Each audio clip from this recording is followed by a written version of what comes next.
오늘은 이제 지금부터 하면 될까요? 라는 이제 이 질문에 대해서 이야기를 한번 해보려고 그래요. 되게 많이 봤지, 그치? 뭐, 지금부터 하면 될까? 이게 사실 수험생은 남한테 물어보기도 하고, 스스로한테 물어보기도 하고, 정말 여러 번 되뇌 있는 질문 중에 하나일 수 있어요. 이게 뭐, 논술만의 얘기는 아니잖아, 그치? 이제 오늘은 논술에서, 쌤이 자주 받는 질문이에요. 선생님, 지금부터 하면 될까요? 그치? 이제 이게 진짜 어려운 질문이고 중요한 질문이잖아. 그치? 이거 한번 이야기를 해보자. 일단은 뭐, 정답은 너무 허무하지. 그치? 진리의 케바케. 케바케 뭔지 알죠?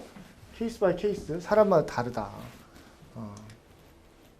좀 허무할 것 같지만 사실 중요한 결론이 있어. 한번 봐봐.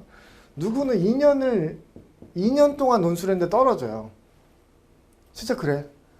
사실 2년은 상징적인 숫자야. 더 많이 해도 떨어질 수 있어. 2년을 넘게 해도. 근데 누구는 2개월 만에 붙어요. 이것도 사실이야. 이것도 팩트야. 근데 사실 논술만 그러겠어요? 논술도 그래. 2년에 떨어지고 2개월 만에 붙는 친구도 있어요. 근데 2개월보다 더 짧게 하고 붙는 친구도 있어요. 정말로 그래. 그럼 이게 어떻게 된 거냐? 그럼 뭐 운이야? 이거 논술만 그래? 뭐 국어나 수학이나 뭐 다른 뭐 자격 시험이나 이런 건 안 그래? 마찬가지잖아. 누구는 고시 같은 걸 봐도 더 많이 해도 떨어지고 10년에 떨어지고 15년에 떨어지고 누구는 이제 1년 만에 붙는 경우도 있잖아. 그치? 그러니까 같은 원리야, 사실상. 근데 오늘 논술에서는 또 이제 어떤 게 있다라고 하는 걸 또 이야기를 해보자. 그러면 얘는 또 어떻게 했을까? 그럼 얘는 또 어떻게 한 걸까? 그치? 너네가 만약에 이렇게 하고 있으면 고쳐야 되겠지. 이렇게 하고 있으면은 자신감 갖고 이제 그대로 하면 되겠죠. 그지? 그러니까 기간의 문제는 사실상 어느 정도는 필요하긴 하겠지. 예를 들면 뭐 3일 만에 붙어요. 막 그런 게 어딨어. 그런 건 없죠. 그치? 근데 10년까지 필요하겠냐고. 전혀 아니야. 그러니까 어느 정도 기간과 시간은 필요해요. 누구는 3개월 만에 붙었다고 해도 그 3개월이라고 하는 시기가 누구는 하루에 3시간일 수도 있고요. 누구는 일주일에 3시간일 수도 있는 거야. 정말 사람마다 다르거든. 근데 어느 정도는 필요해. 그것도 얘기를 해줄 거야. 근데 결국에는 당연히 품질이 관건이에요. 이게 뭔 말일까? 적당히 괜찮은 글을 1년 내내 쓰면은 당연히 불합격이야. 이게 진짜 중요해. 오늘 가장 쌤이 여러분한테 하고 싶은 말이에요. 적당히 괜찮은 글이란 게 뭐야? 쌤이 사실 이 얘기를 되게 많이 하거든? 많이 하는데 많이 해도 도대체 이제 잘 안 지키는 경우들이 늘 생겨요. 특히나 이거를 보고 있는 여러분들 중에서도 뭐 나랑 공부를 안 하고 있더라도 이건 TCC니까 이제 많은 사람들이 볼 수 있잖아. 이게 이거를 자기도 모르게 적당히 괜찮은 글을 1년 내에 성실하게 쓰는 사람들이 많아요. 이게 무슨 말이냐면은 이런 거야. 선생님 어때요? 보니까 그 첨삭을 딱 받는 거야. 근데 이런 평가 받아. 뭐 이 정도는 뭐 기본적인 건 했고 뭐 독해는 뭐 좀 아쉬운 게 있지만 이 정도는 뭐 나름대로 틀린 것 같진 않네. 표현력은 뭐 괜찮은데 뭐 이런 글이야. 이런 글. 이런 글을 이게 적당히 괜찮은 글이지. 그러니까 구린 글이 아니야. 막 이거는 망했어. 이런 거 말고 적당히 괜찮은 글이지. 그러니까 이 정도면 잘했어. 이런 거야. 근데 이런 글을 1년 내내 쓰면요. 왜 당연히 불합격이야? 왜냐면은 적당히 괜찮은 정도로는요. 합격할 수가 없어요. 그래서 그래. 적당히 괜찮은 건 합격이 안 돼. 왜냐면 이게 막 2대1이야?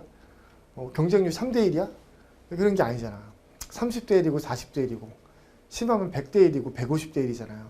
그치? 그러니까 당연히 이제 압도적으로 괜찮은 글이어야 돼.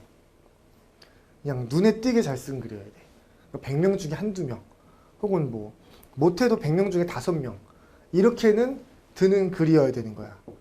근데 그런 글은 평상시에 이제 첨삭을 봤을 때 뭐 첨삭쌤마다 이제 좀 온도 차나 뭐 이런 거 있겠지만 이 정도는 괜찮아. 이런 식의 평가로는 모자라고요. 이 정도는 너 무조건 붙어. 이거는 무조건 붙지. 너 진짜 잘했어. 이건 모범 답안이야. 라는 정도의 평가를 받으면서 1년을 보내야 돼. 보내야 돼. 선생님 근데 저는 당장 그 실력이 안 돼가지고 당장 지금 그 제출하는 글이나 이런 것들이 그런 평가를 못 받는다. 근데 1년 내내 이거를 하라는 게 또 무슨 얘기냐. 아니 할 수 있어. 할 수 있어. 너네가 처음 쓰는 글은 한 방에 장학금 라인은 안 나올 수 있겠죠. 그치? 특히나 초반에 이제 시작하는 친구들은 다 그래. 당연히 처음 쓰는 글이 장학금 라인 안 나오지. 그게 당연한 거야. 그런데 있잖아. 그걸 왜 한 번 쓸 생각을 해? 한 번 쓰고 왜 넘어가? 한 번 쓰면은 그 문제에 대해서 명확한 이해가 됐나? 그 문제에서 요구하는 능력을 너네가 숙달시켰어? 그 독해를 할 때 내가 알았어야 됐던 그런 뭐 독해 포인트나 이런 것들 너네가 충분히 이제 숙지를 했냐고. 그러지 않고 그냥 경험하고 넘어간 거야. 완벽하게 이해하고 넘어간 게 아니고. 그러니까 그 문제를 다시 풀라고 해도 내가 이미 수업도 듣고 뭐 독해 포인트도 알고 이럼에도 불구하고 다시 쓰라고 했을 때 그게 장학금 라인까지 안 나온 친구들 태반이에요. 근데 그냥 넘어간다니까. 그러면은 당연히 안정성이 없지. 그럼 붙으면 뽀록이야. 요새는 뽀록이란 말 잘 안 쓰죠. 뭐 운빨이란 말은 누구나 알 테니까. 그치? 그럼 붙으면 그게 운인 거야. 뭔 말인지 알겠지? 야, 혼내는 거 아니에요? 여러분들아. 근데 쌤이 좀 답답함이 생겨서 그래요. 그러니까 이제 어떤 친구들은 진짜 너무 열심히 한단 말이야. 현장 강의도 마찬가지예요. 뭐 인강도 마찬가지고. 어떤 친구들은 이제 진짜 한 10명이 있다? 여기 10명 있으면은 그 중에 꼭 한두 명은 있잖아. 꼭 한두 명은 정말 이 정도면은 거의 장학금에 가깝기 때문에 꼭 재첨사까지 안 받아도 되는데 꼬박꼬박 받는 애들도 있어요. 그리고 첨삭쌤이 이제 재첨사까지 꼬박꼬박 해주시고 질의응답도 여러 번 이제 왔다 갔다 하면서 충분히 공부를 하고 있는데 그럼에도 불구하고 쉬는 시간마다 쌤한테 와가지고 또 물어보고 또 자기 글 또 봐달라고 하고 이건 또 왜 안 되냐 이렇게 하면 되냐 이렇게 하는 친구들이 있어요. 이거 뭐 논술만 그래? 그지? 수학도 그렇고 영어도 그렇고 다 그럴 거 아니야. 논술도 그런 친구도 있어요. 당연히 그런 친구들은 어마어마한 속도로 늘죠. 그지? 특히나 있잖아. 이게 어떤 의미에서는 자연스러운 걸 수도 있는데 오히려 늦게 진입한 친구들 중에서 이런 친구들이 은근히 또 비중이 있어. 예를 들어 한 6월달 진입자, 7월달 진입자, 흔히 말하는 여름방학 진입자지. 이때 진입한 친구들 중에서 정성과 열정이 넘치고 성실도도 넘치고 하는데 마음이 이제 급해진 거지. 논술을 늦기 시작했다는 마음이 크니까. 그래가지고 이제 엄청 집요하게 파서 열심히 한 친구도 있는 거야. 근데 그런 아이들이 이제 엄청 열심히 하니까 이게 한 2개월, 3개월 만에 1월 달부터 했던 친구들은 이제 크게 앞질러요. 당연히 이제 안정적인 합격자가 되는 거지. 그런 경우 늘 있는 거지. 그러니까 쌤한테 물어볼 때 선생님 4월인데 괜찮을까요? 6월인데 괜찮을까요? 이렇게 물어보는 게 물론 쌤이 거기 맞춰서 대답을 해주려고 노력은 해요. 근데 좀 한꺼번에 좀 대답을 해주는 거야. 그 질문만으로는 내가 이제 괜찮아 이렇게 말하는 게 사실상 쉽지가 않지. 왜냐면 너가 어떻게 하느냐에 따라서 달린 거니까 그 기간을. 그렇지? 그래서 이제 이건 좋은 케이스지. 무조건 장학금을 받는 글로 뭐라 했어? 마무리를 하면 이게 마무리를 한다는 건 처음 쓸 때 이렇게 하는 거는 그럼 좋지만 그건 진짜 너무 좋은 거지. 근데 마무리를 한다는 거는 처음에 그렇게 못했어도 그 일주일이 넘어가기 전에 다시 한번 재시도를 하는 거야. 이거는 이번에 완벽하겠지? 라고 재시도를 해서 다시 한번 또 검토를 받고 자기가 또 검토를 해보고 해서 이 정도는 무조건 합격이고 합격 수준이 아니고 이건 장학금까지 받아. 과수석을 할 거야. 라는 정도로 내가 내적 확신이 있고 그게 또 평가를 받을 수 있다면은 그렇게 확인을 받아야 돼. 첨삭쌤한테 혹은 나한테 들이대. 그래가지고서 이 정도면 장학금 됩니까? 해서 안 되는데 그럼 다시 할 수도 있는데 이 정도면 장학금? 그치 장학금 가능하지. 이러면은 된 거야. 근데 이거를 꼬박꼬박 하는 친구 몇 명이나 될 것 같아요? 몇 명 안 돼. 정말로. 10명 중에 1명? 말이 안 되지. 10명 중에 1명이면 쌤이 너무 행복할 것 같아요. 현장 강의에서도. 현장 강의 10명 중에 1명 안 돼요. 인강에서는. 모르지. 이것도 별도의 얘기니까. 근데 인강도 마찬가지 아닐까? 10명 중에 1명 안 될 것 같은데? 그지? 뭔지 알겠죠? 그럼 이게 있잖아. 여러분 혼내는 얘기가 아니에요. 이 동영상을 보고 있는 친구들 중에 누군가는 이거를 보고 그럼 10명 중에 1명도 안 된다고? 20명 중에 1명 뭐 요 정도 수준이란 거야? 사실 20명 중에 1명도 안 될 수도 있어. 그럼 이게 어떤 의미냐면은 내가 그렇게 하면 돼. 내가 그 인간이 되면 되잖아. 그러면은 나는 압도적인 승률을 가져가는 거지. 그러면은 2개월을 해도 승산이 생겨요. 이게 무슨 말이냐면 이거 되게 쌤이 딱 숫자를 알려주는 거야. 정말로 너네가 이렇게 마무리하고 넘어가잖아? 그러면은 아예 생초보부터 2개월만 충실히 해도, 여기서 2개월이라고 하는 건 최소한 일주일에 10시간 정도는 논술을 하는 걸 뜻해요. 오케이? 쌤이 이제 뭐 이 전에 TCC에서도 이제 일주일 단위로 한 8시간 정도 필요하다 이렇게 얘기를 하잖아. 그 얘기를 이제 기반을 두고 하는 거야. 그렇게 해서 2개월이라고 하는 건 우리가 보통 기본 강의가 현장 강의에서 2개월이거든? 그 8주 정도. 그 정도를 이제 열심히 하면은 그때도 승산이 생겨. 이렇게 해서 붙는 친구 늘 나오니까. 그리고 그런 친구가 이런 식으로 꼬박꼬박 6개월 이상 지속하면은 안정성이라는 게 생기지. 안정성. 안정성이라고 하는 건 이런 얘기지. 얘는 6개를 썼을 때 최소한 3개는 붙는다. 라는 것에 대해서 나도 그렇고 스스로도 그렇고 첨삭쌤도 그렇고 그리고 대학교에서 이제 채점한 사람도 이 정도면 훌륭하다. 라는 거를 안정적으로 이제 받는 그런 수준인 거지. 논술의 안정성이라는 게 있을까? 이제 썼다 하면 붙는 그런 수준이라는 게 있을까? 너는 이제 막 이런 얘기도 하잖아. 논술은 막 운빨이다. 이거 그냥 막 수능 점수를 하는 거다. 뭐 이런 얘기, 그 별별 얘기 다 있지. 그지? 그래, 뭐 그럴 수 있어. 뭐 커뮤니티에서 그런 소식이 도는 거는 뭐 그냥 논술만의 얘기가 아니에요. 너네가 대학교 가면은 뭐 이런 얘기 봐. 대학교 가면 이런 흔히 말하는 이제 약간 괴담 같은 얘기가 훨씬 많아. 이런 너네 이제 취업할 때 봐봐라. 나중에 한 4년 뒤에 취업할 때 가면은 이게 뭐 학점이 높아야 붙는다. 아니다. 무슨 뭐 넥타이를 어떤 색깔로 안 했더니 떨어졌다. 이런 식의 소리 엄청 많아요. 논술도 많지. 근데 봐봐. 논술이 봐봐. 요 약간 쌤이 이제 흥분을 가라앉히고 차분히 설명을 해볼게. 논술이 만약에 정말 그런 운빨 게임이라면은 일단은 이제 나 같은 인간이 존재할 수가 없어. 그러지 않아? 나는 항상 잘 쓰는데 미안해요. 나는 항상 잘 풀잖아. 물론 쌤이 준비를 열심히 하고 열심히 연구한 다음에 강의를 하니까 그렇겠지.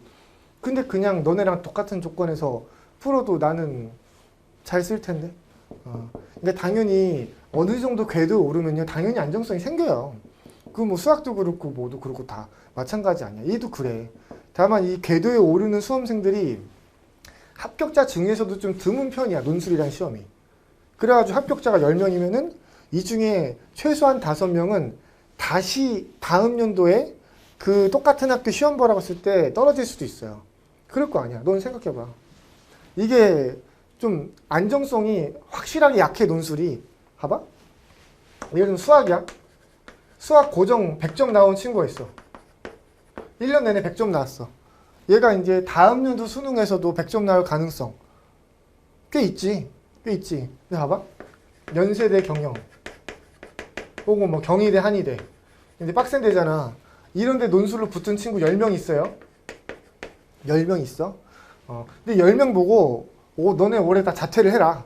자퇴를 하고 다음 연도에 다시 한번 자퇴했으니까 그 년도 이제 그 수능 보면 되겠지. 그때 다시 논술을 봐가지고 다시 한번 똑같은 학과로 넣어서 다시 한번 합격을 해봐라. 라고 했을 때 10명 중에 몇 명이 합격할까? 실제로 이제 5명 넘기기 쉽지 않아요. 그러니까 합격자 중에서도 상당수가 좀 운까지 포함시켜서 정말로 그날의 컨디션과 이런 것까지 이제 포함돼서 정말 이제 이렇게 왔다 갔다 하다가 이제 잘 본 거지. 그러니까 연대 경영을 논술로 붙은 친구가 6개 논술 썼으면은 원래 싹 쓸어야 되는 거 아니야? 6개 쓰면 다 합격해야 되는 거 아니야? 근데 연대 경영 하나 붙고 이대 떨어지고 중앙대 떨어지고 경희대 떨어지고 하고 이것만 붙는 친구들 태반이야. 연대 경영 합격자인데 연대 경영 1개 붙고 나머지 다 떨어졌다고요. 이런 애들이 태반이야. 물론 이관왕도 있지. 근데 별로 없어. 논술 합격자 중에 이관왕, 3관왕 몇 명이나 봤어? 한 학교에 막 10명씩 나오니? 아니잖아. 그치? 뭐 한 2-3명 보기 힘들어요. 한 학교에서. 쌤도 많이 못 봐요. 한 막 가끔가다 막 4관왕, 5관왕도 있거든? 솔직히 5관왕은 거의 본 적이 없어. 4관왕은 가끔 봐요. 근데 정말 그 인터넷에서 봐. 내 학생도 아니야. 내 학생이 되게 좋겠는데 인터넷에 어딘가에 4관왕이 있는 거야. 난 생각하지. 와 진짜 쩐다. 이게 정말로 정말 그 한 해에 몇 명 안 나와 그거는. 근데 그게 이상한 거야. 그치? 만약에 안정성이 높은 그런 그러면은 많이 붙을 거 아니야. 그치? 근데 그럼 얘네 연대 경영 붙은 애가 정말로 그 수준이 그냥 랜덤이냐고? 아니잖아. 차라잖아. 그치? 그러니까 이런 거야. 이 안정성을 갖추는 게 워낙에 힘들어요. 워낙에 힘들어. 근데 되게 다행인 게 뭔지 알아? 선생님, 근데 논술이 그렇게 어려운 과목이면은 우리가 어떻게 해서 그 1년 동안 이제 해서 봅니까? 이렇게 뭐 불평할 수도 있지. 그치? 그러면 예를 들면은 너네가 한 1년 동안 열심히 하면은 쌤이랑 지금 거의 동등한 실력까지 올 수도 있냐? 아닐 수도 있지. 근데 별로 상관없어. 나 같은 인간들이랑 시험 보냐고. 아니잖아. 그치? 나는 뭐 논술에 영혼을 바친 인간이니까 뭐 안 잘하면 좀 억울하지 않겠니? 그치? 뭐 그건 다른 문제잖아. 근데 어차피 너네들끼리 보는 거야. 너네들끼리 상대평가잖아. 그럼 다들 이제 막 마스터는 다들 못했고 합격자라고 해도 안정성까지 있는 친구들은 잘 없고 그 안에서 보는 거야. 그럼 그 안에서 압도적인 어떤 상대적인 우위를 점하는 게 그렇게까지 어려운 건 아니라니까. 정말로 그래요. 이게 쌤이 뭐랑 비교해서 하는 말이냐면은 국영수랑 비교해서 하는 얘기야. 봐봐. 너네가 국영수는 수능에서 이제 고3 때 1년 동안 열심히 해서 승부를 보는 시험이기도 하지만 너네 정말로 그거 1년 동안 공부해서 시험 보는 거야? 수능에서 국영수를? 1년 동안 열심히 했니? 아니지. 고2 때 열심히 안 했어? 고2 때 국영수 실력이 이제 그 넘어와서 이제 반영된 거 아니야? 그렇지. 그럼 고2 때는? 고1 때부터 한 거 아니야? 그럼 고1 때는? 중3 때부터 한 거 아니야? 국영수 너네 언제부터 했는데? 오래전부터 했죠. 그렇지. 한 초딩 때부터 한 거 아니니? 최소한? 그렇지. 최소한 10년 정도를 가지고 온 거야. 그 10년의 세월을 한 방에 평가받는 게 수능 국영수잖아. 그렇지. 근데 논술은 그거에 비해서는 10년을 짊어지고 싸움 거는 게 아니라니까. 이게 있잖아. 되게 재밌어. 너네 있잖아. 고등학교 1학년이 논술을 할 수도 있고요. 2학년이 할 수도 있고 3학년이 할 수도 있지. 근데 물론 얘네들이 제일 많이 하잖아. 그렇지. 근데 얘네들도 해요. 가끔 얘네들도 있다. 그렇지? 그러면은 뭐 봐봐. 우리가 뭐 국영수 같은 국어라고 쳐보자. 그럼 고1이 국어를 잘할까? 고3이 국어를 잘할까? 그분은 집단적으로 봤을 때는 당연히 이쪽이 잘하겠지. 그치? 국어의 어떤 기반 실력 이러면 동일한 수준의 문제를 똑같이 문제 풀러가면 얘네들 평균 수준이 높을 거 아니야. 그렇겠지. 근데 논술이 그렇지가 않아요. 되게 재밌지? 고등학교 2학년들끼리만 고등학교 2학년, 3학년 다 섞여가지고 시험 봤을 때 3학년 그룹이 2학년 그룹부터 잘한다? 안 그래. 안 그래. 2학년 아이들 중에 3학년 아이들보다 훨씬 잘하는 아이들 얼마든지 있어요. 얼마든지 있어. 그럼 비중이 3학년이 더 높을까요? 아니야. 아니야. 정말로 이제 반마다 달라요, 그거는. 이게 무슨 말이야? 논술은 시작하는 시점이 1학년이야, 그냥. 시작하는 시점이 1학년. 그래서 3학년 시작했으면 걔가 사실 논술 1학년이야. 2학년 때부터 해서 3학년이 됐다, 그럼 2학년 된 거지, 얘가. 얘는 더 오래 했으니까. 얘가 또 이제 흔히 말해서 구력이 높은 거야. 더 오래, 경력이 높은 거지. 흔히 말해서 짬이 더 있는 거지. 그러면 이제 더 잘할 가능성이 있겠지. 물론 걔가 대충 했으면 못하겠지만. 뭔 말인지 알겠지? 그러니까 논술이라고 하는 거는 막 이 안정성을 갖추기 힘들지만 다들 안정성을 잘 못 갖춘 상태에서도 많이 붙고 그리고 시작하는 단계가 어차피 대부분이 3학년 시작이란 말이야. 그래가지고 이제 흔히 말해서 이제 지금 선두에 있는 아이들이 대부분의 친구들은 선두에 있어도 넘사벽이 아니야. 넘사벽이 아니야. 막 고정적인 수학 100점 이런 애들이 넘사벽이지. 근데 논술에서 이런 애들 극히 드물어요. 극히 드물어. 뭐 진짜 100명도 안 될 것 같은데 솔직히 100명 그러니까 전국에서 100명 안 될 거야. 이런 정도 레벨은. 알겠지? 그러니까 무슨 말이냐면은 약간 내가 들어갈 학과 예를 들면 뭐 연대 경영이다. 뭐 거기가 어디든지 간에 이미 딱 붙어놓은 현 시점에 붙어놓은 수준의 그 절대 최강자가 잘 없고 너가 충분히 그 자리를 차지할 수도 있어. 앞으로 어떻게 하느냐에 따라서. 당연히 이제 뭔 말인지 알겠지? 쌤이 좀 흥분해가지고 말이 좀 길어지고 있으나 정말로 쌤이 막 뭐 보장까지 어떻게 하겠어. 근데 뭐 그럼 사실 약장사지. 근데 이런 거야. 정말로 너가 이거를 꾸준히 하면은 정말 이 마음으로 마음뿐만 아니고 이렇게 하면은 당연히 승산이 생긴다고 쌤이 말할 수 있어요. 6개월 정도 이렇게 하면은 당연히 안정성이 생긴다고 이제 이야기해 줄 수 있어. 왜냐면 상대평가니까. 너보다 다른 아이들 훨씬 못하는 건 확실하다고. 알겠지? 그럼 어떻게 해야지 이제 그 장학금을 받는 수준의 글로 마무리를 할까? 봐봐. 물론 여러 가지 방법이 있지. 근데 쌤이 이제 한 3가지 정도만 강조를 할게. 봐봐. 모든 문장에는 명확한 기능이 있어야 돼. 그 논제에 맞춰 전개 방식을 설계하라. 봐봐. 물론 논제가 뭐 비교다, 뭐 설명하기다, 뭐 비판하기다. 그럼 거기에 맞는 이제 전개 방식 우리가 배우죠. 표준 전개라고 배우잖아. 뭐 기준의 핵상 쓰고 뭐 하고 이제 이런 게 있지. 근데 지금 얘기하려는 한 건 요거야. 기능이야. 우리 원고지를 보시면요. 일반적인 원고지와 다르게 이런 게 있어. 보통 원고지는 그냥 뭐 대충 그릴게. 뭐 이렇게 칸이 있잖아. 그치? 이게 원고지 칸이에요. 여기다가 이제 뭐 나는 배가 고프다. 뭐 이렇게 쓸 거 아니야. 그치? 근데 우리 원고지는 뭐가 있지? 쌤 우리 공지사항에 올려놨잖아. 원고지. 우리 교재도 다 있고 쌤 수업 들은 친구들 전부 다 봤던 그 원고지야. 어떻게 돼 있어? 여기 기능, 여기가 내용 이렇게 돼 있잖아. 그치? 옆에 기능이라고 하는 걸 써야 돼. 내가 지금 여기서 시작하는 이 문장이 주장문이다. 그럼 주장이라고 써야 돼. 여기 이유라고 써야 되고, 여기는 사례라고 써야 돼. 여기서 시작하는 문장이 사례 문장이다. 라고 하는 거 알려줘야 돼.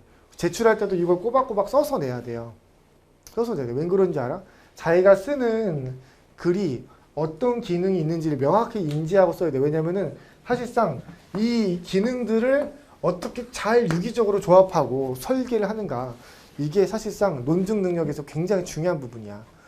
여기 들어가는 거는 내용을 잘 표현한 거지. 표현력이 많이 이제 반영이 돼요. 근데 사실상 이 실력이 가장 중요한 실력이거든.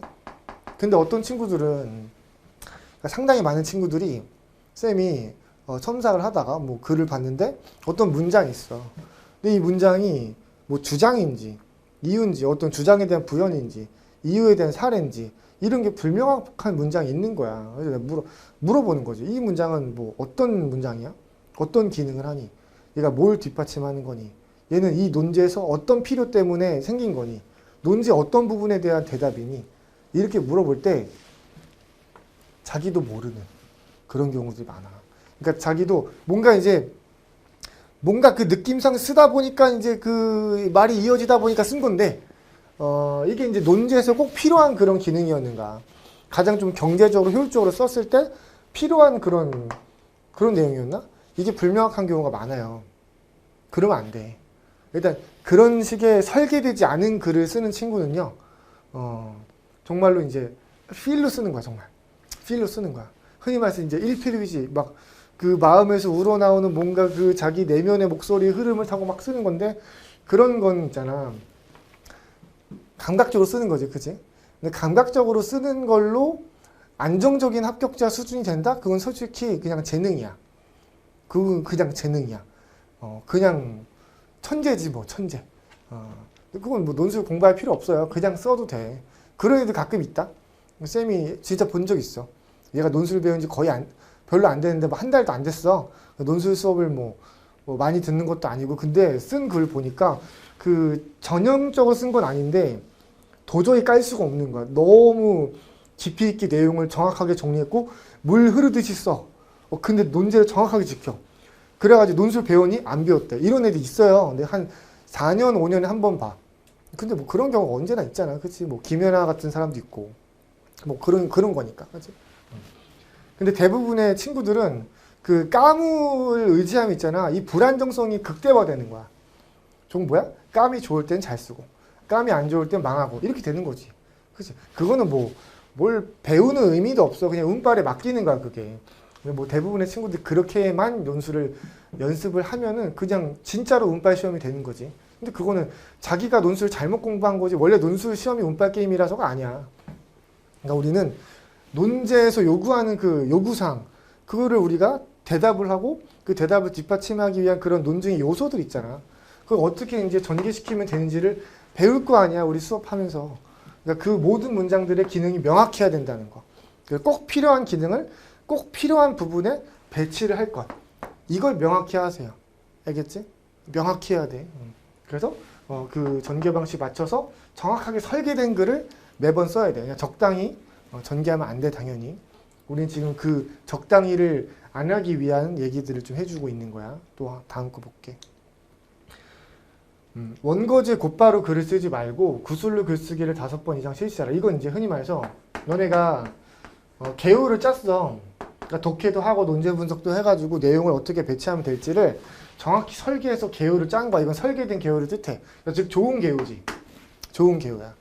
그래서 보통 있잖아. 개요를 짜면요. 이제 원고지 글쓰기를 해요. 이러지 말라는 얘기야. 황당하지, 그치? 그러니까 물론 근데 쌤한테 여러 번 이야기를 듣던 사람은 당연하게 이제 당연하지라고 생각할 거야. 근데 많은 친구들은 실제로 현재도 이러고 있거든. 쌤도 사실상 논술 공부할 때 내가 붙을 때는 이렇게 했어 나도. 근데 이게 최선의 효율성은 아니야. 그것 때문에 얘기하는 거야. 봐봐. 개요를 짜면 있잖아. 보통 이제 바로 원고지 그 손으로 글쓰기를 하는 거지. 그걸 하는 건데 그거를 곧바로 하면요. 보통 거기서 약간 논술의 연습이 일단락돼. 그러니까 그렇게 한번 그 표현을 쏟아내고 그리고 이제 한번 쉬거나 그다음에 해설지를 보거나 강의를 듣거나 이렇게 한다고. 그러면 내가 숙달해야 되는 이런 전개 방식들을 충분한 정도로 숙달시키고 넘어가는 게 아니야. 그냥 한번 한 거지. 근데 우리는 어떻게 할 수 있냐면은 이거를 구술로 글쓰기 하는 거야. 이제 개요를 짜고 나서 개요를 보고 나서 너가 원고지에 뭐라고 쓸지를 정확하게 그 한자 한자를 말로 떠올려서 머리로 떠올려서 그거를 딱 원고지 쓸말 그대로 말로 하는 거야. 구어체로 하지 말고 그대로 말로 하는 거야. 그래서 구술로 표현을 해보는 거죠. 근데 이게 더럽게 어려워요. 더럽게 어려워. 그냥 구어체로 그냥 대충 말하는 거는 안 어려워요. 그렇게 안 어려워. 근데 원고지 쓰고 그대로 하는 거는 어려워요. 정말로. 얘보다 훨씬 어려워. 그러니까 처음에는 잘 안 되지. 처음에는 약간 거의 그 외국에서 평생 살다가 한국에 이제 막 30년 만에 온 사람처럼 한국말 해.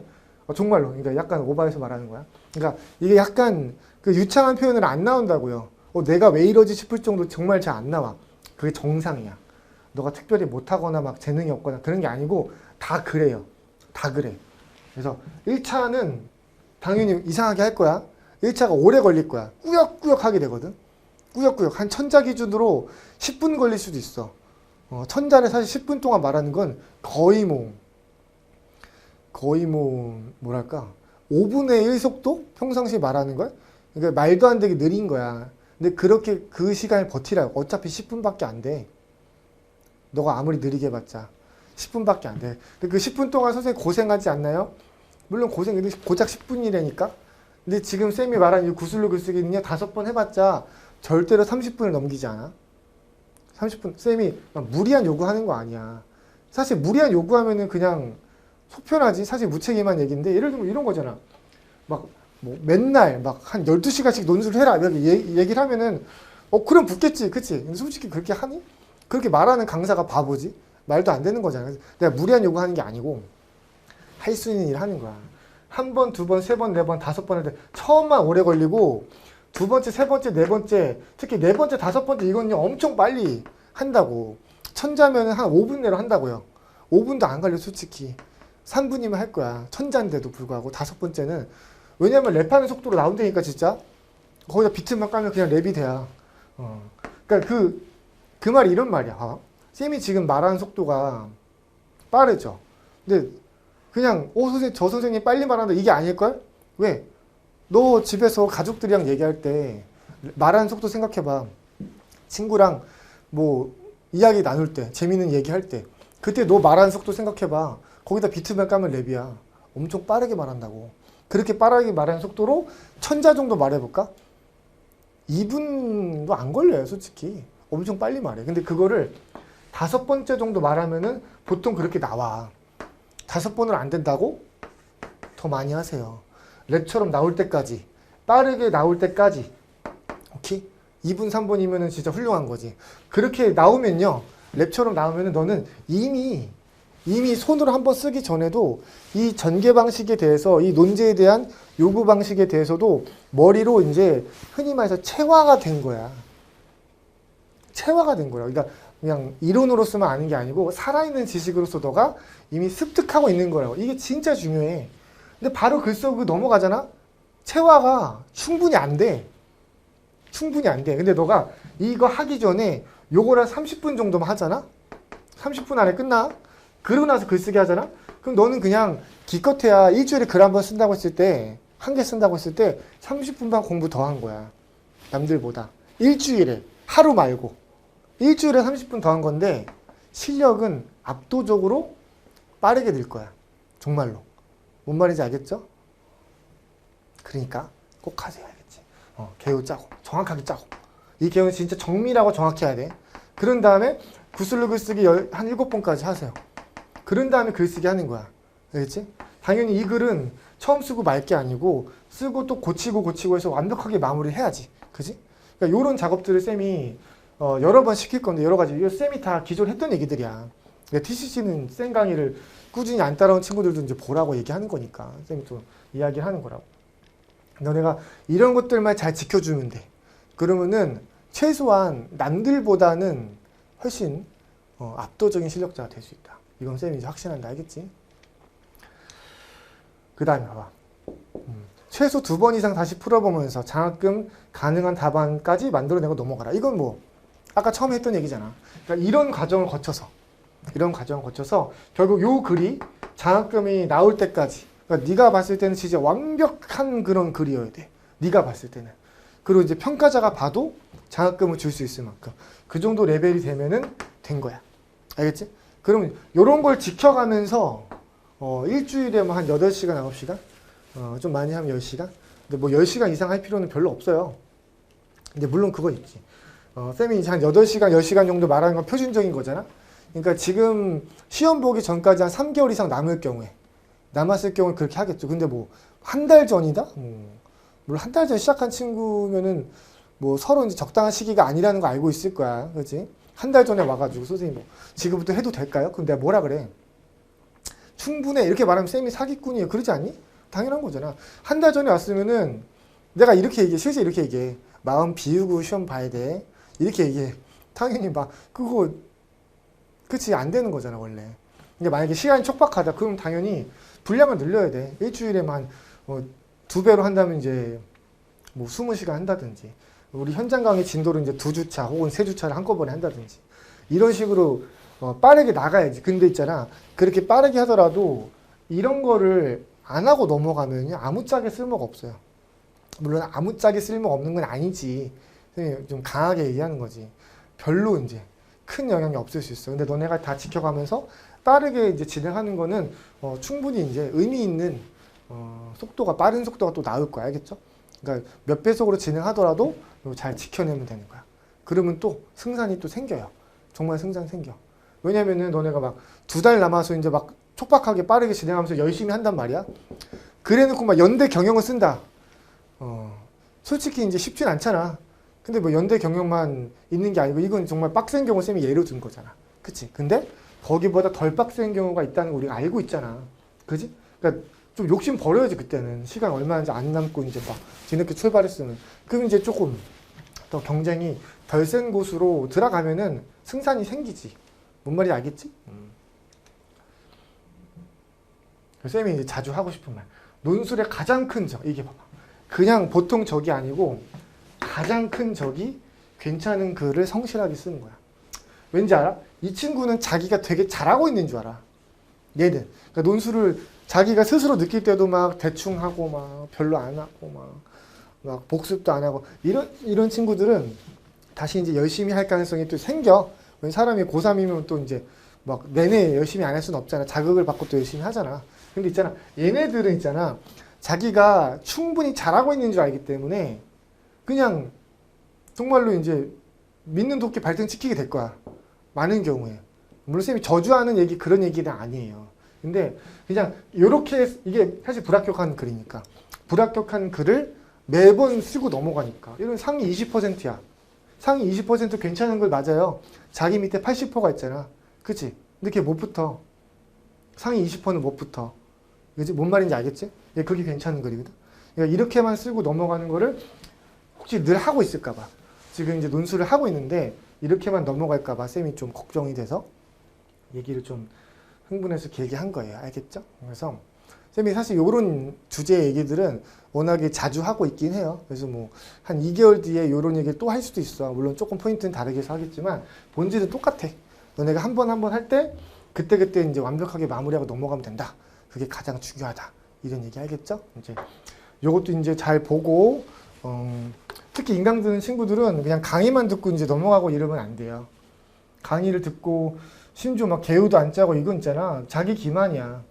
그건 진짜 차라리 그냥 잠을 자. 왜냐면 어차피 떨어지니까. 쌤이 저주하는 얘기는 아니지만 진심이야. 그렇지? 그냥 강의만 듣고 넘어갈 거면은 차라리 그냥 그 시간에 잠을 자고 그냥 딴 거 하는 게 나아. 논술은 알겠지? 무슨 말인지 알겠지? 이게 하지 말라는 얘기 아니야. 오해하지 마세요. 근데 그렇게 하지 말라는 뜻이야. 강의만 듣지 말고 쌤이 하라고 하는 거 현장 강의라고 생각하세요. 쌤이 현장 강의 그대로 녹화해서 하잖아. 대치동에서 하는 거 이제 뭐 마포에서 하는 거 그대로 녹화해서 보여주는 이유가 똑같은 홍보로 가라는 뜻이야. 알겠지? 그래서 동일하게 점검받는다고 생각하고 이렇게 꼬박꼬박 좋은 글 써서 마무리를 짓도록 합시다. 그리고 이제 열심히 해서 합격한 다음에 또 쌤한테 또 좋은 소식 들려주세요. 알겠죠? 오늘 여기까지 할게요.